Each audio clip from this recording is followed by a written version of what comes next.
All right, everybody, I'm going to give this another shot. Hope everybody's doing well. I'm going to try doing a video explanation on the ones that people got wrong. I'm not sure how we'll do testing or something like that, but I want to make sure you guys understand it no matter what. And I'm only going to hit the ones that people were notoriously bad. This is an experiment. Last time, I only had very few people look at the video. I'm going to try to encourage people to look at it. I'm trying to do it relatively quickly. And hopefully more people will be engaged. First one that was bad was number 2. Electric current that exists in a liquid is caused by the movement of what carries a current in a liquid or gas, mostly ions. If I make a positive plate and a negative plate there, the negative ions will go in that direction, drop off an electron. The positive ones will go over this direction, pick up an electron, and you just get the ions going back and forth, carrying charges from one side to the other. So in a liquid or a gas, positive, negative ions can carry and will carry the charge. Next one that was bad, we go on to the next page here, was 12. Now we got a series circuit here, okay? And that circuit has got a 4 ohm, 6 ohm resistor. You don't know what R3 is, but you got a 24 volt source and there's 2 amps there. I made my chart. You're gonna see charts everywhere. I don't know how you guys can do this without making a chart up. I mean, I can do it without the chart, but I've done thousands of these things. You guys need to make the chart. So anyway, R1, 4 ohms, R2, 6 ohms. The total voltage is 24 volts, and it's right next to the battery, to the source, so put 2 amps there. You know the current's the same. I finally figured out I really didn't need that, though. Okay? There was an easier way to do this. And the easier way to do this was, well, I can find the total resistance. R equals V over I. 24 volts over 2 amps gives me 12 ohms. Now I know that's 12 ohms for the total. You know it's series, it adds up. R total equals R1 plus R2 plus R3. 12 ohms, 4 plus 6 plus R3. R3 gives me 2 ohms. So it's actually pretty simple. The chart does help though. Next one that was bad was 13. 13 says, a 9 volt battery is connected to a 4 ohm resistor and a 5 ohm resistor as shown in the diagram below. This is actually a pretty simple one to solve. What's the current in the 5 ohm resistor? I made my chart. 4 and 5, I shouldn't highlight that green, that shouldn't be because that's not an original value. And 9 volts across it. Well, first thing I do is find my total resistance. It adds up, gives me 9 ohms.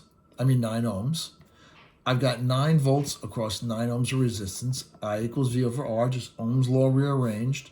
9 over 9 means I've got 1 amp. And because it's in series, it's the same everywhere. So I got 1 amp everywhere through there.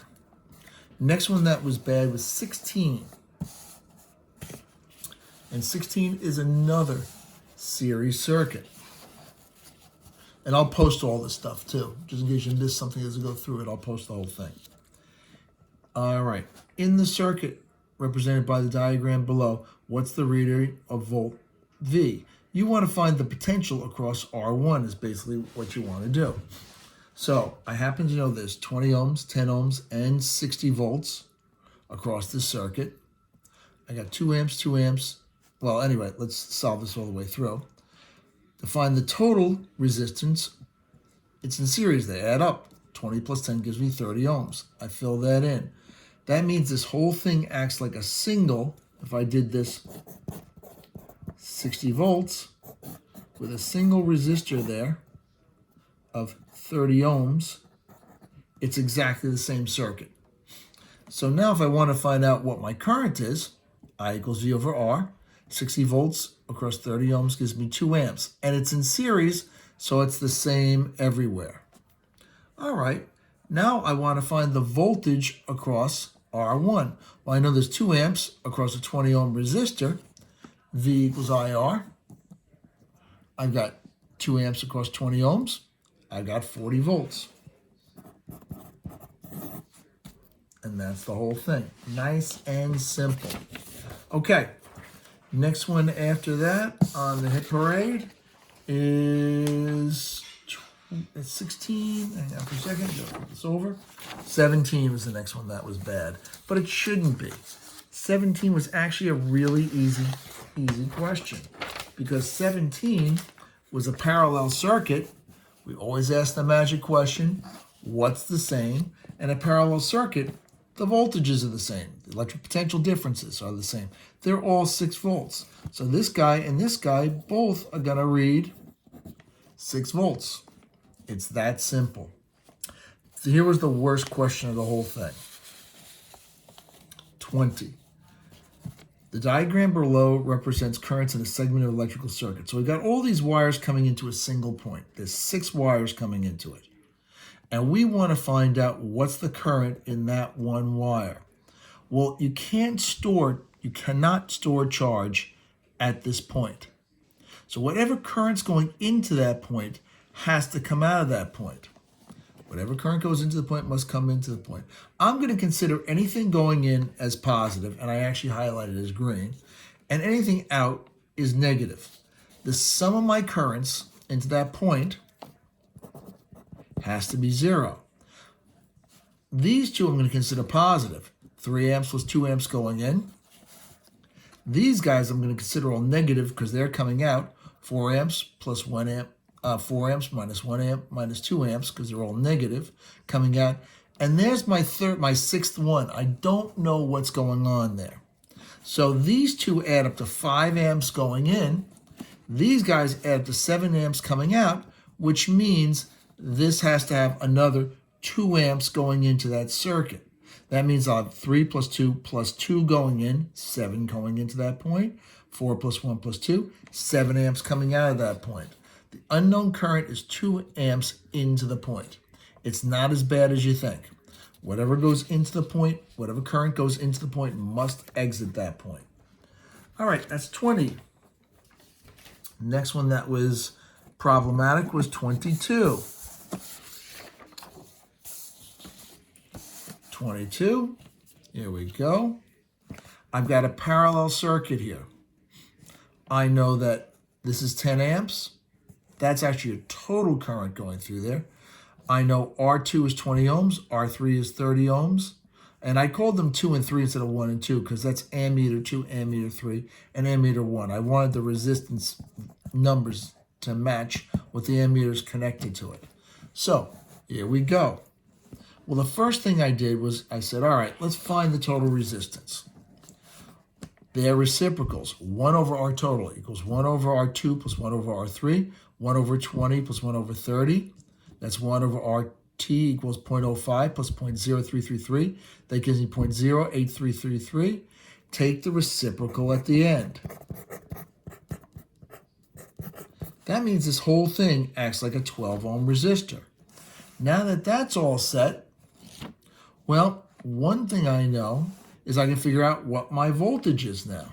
I've reduced this down to a single resistor. I know there's 10 amps going through it. V total equals I total times R total. I've got 10 amps, 12 ohms, gives me 120 volts, and it's parallel. The magic question, what's the same? V total equals V2 equals 3V3 equals 120 volts. And I've got them all listed up there in my chart.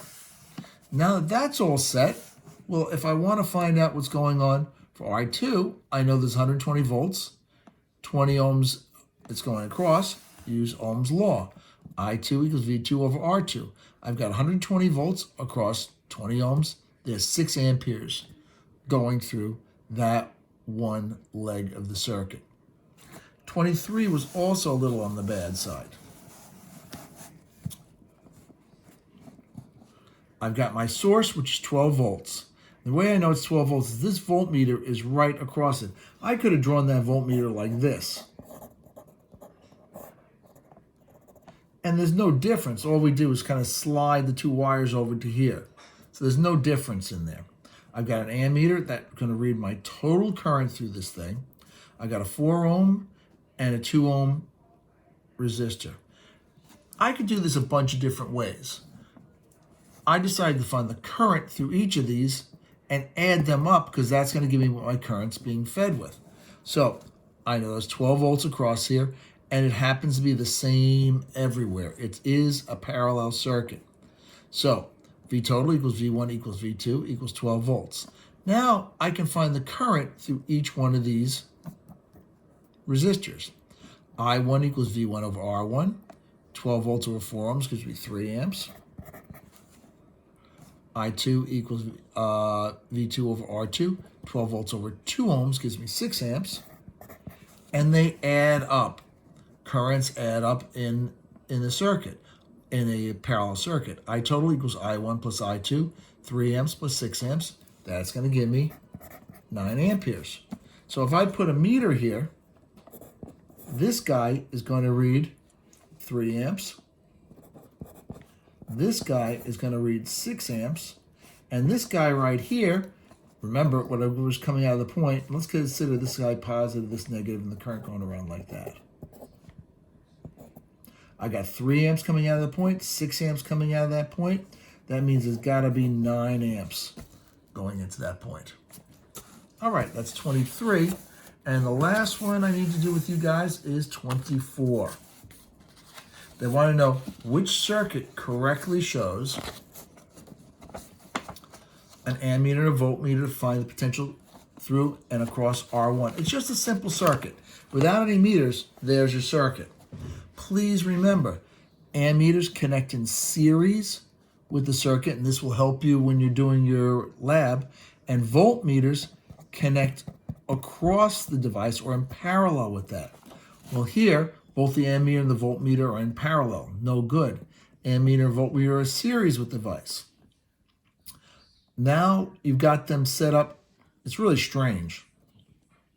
You've got them really set up in parallel with the meters in series with each other. That's not right. However, on D, the ammeter is in series with the resistor and the voltmeter is in parallel. All right, people, I hope that helped you out. I'm going to ask you, I'm going to beg you guys to look this through so that people do understand what they did wrong. Grades were pretty much where I expected them to be. They were like the mid to high 70s on the average, which considering how we're going through this, I'm not surprised. All right, take care. Be well. Give my best to your families. Hope everybody's doing okay. Bye-bye now.